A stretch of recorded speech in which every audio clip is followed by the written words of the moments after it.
Yo, pozdrav svima. Danas ću vam pokazati kako ispitati i pratiti stanje vašeg hard diska. Potreban vam je program Hard Disk Sentinel. Ja ga koristim već dugi niz godina i jako sam zadovoljan njime. Na početku, najvažnije stavke su performanse i healthy. Na to treba dosta obratiti pažnju. Performans označava kako radi hard disk, da li ima problema možda sa kablom, da li je SATA ili ATA, naravno u zavisnosti od hard diska koji koristite, a healthy označavaju sam životni vek hard diska. Vratit ćemo se opet na ove stavke iznad, da kažemo ispod power on time. Šta to označava? To znači koliko je vremena hard disk radio. Ova stavka se ne može resetovati, niti brisanjem particija, reinstaliranjem sistema. Ona ostaje naravno takva kakva je. Zbog toga ljudi koji prodaju polovne hard diskovi ili računare često stavljaju slike od ovog programa, naravno sa performansama svog hard diska. Ispod imamo lifetime.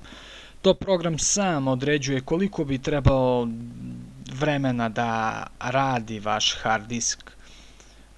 Ta stavka nije tačna. Ovde pokazuje kao više od 1000 dana, što u praksi nije tačno zbog toga što hard disk i preko 1000 pa i 2000 dana može da radi bez ikakvih problema, sve na 100%. Ispod se nalazi total start stop count. Koliko je puta ugašen i upaljen hard disk. I jako bitna stavka jeste i temperatura.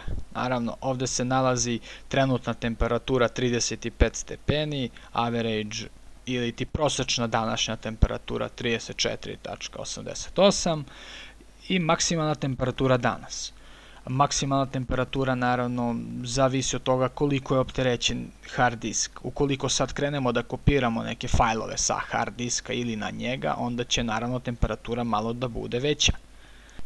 Da se vratimo na performanse i healthy, ukoliko ova prva stavka nije 100%, već 98,7%, prvo proverite vaš SATA ili ATA kabel.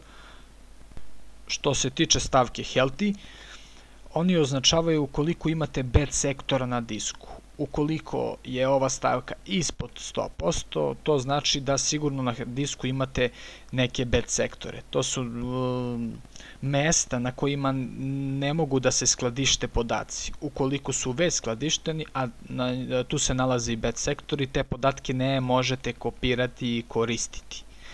Ako su healthy iznad 90%, 93, 4, 5, 7, onda je vrlo verovatno da možete vratiti na 100%, to ću vam pokazati preko kog programa se radi zbog toga što se tu nalaze mali bad sektora. Ukoliko se healthy smanjuju na 60-50%, onda pomoći oko vraćanja na excellent ili ti odlično stanje nije moguće. Može da se koristi i duži vremenski period tako hard disk, ali preporučujem da svoje podatke sa hard diska, neke koje su vam potrebne i važne, prebacite na flash, CD, naravno sačuvate na stranu i koristite hard disk. To bi bilo to za sada. Pratite me i dalje. Pozdrav svima.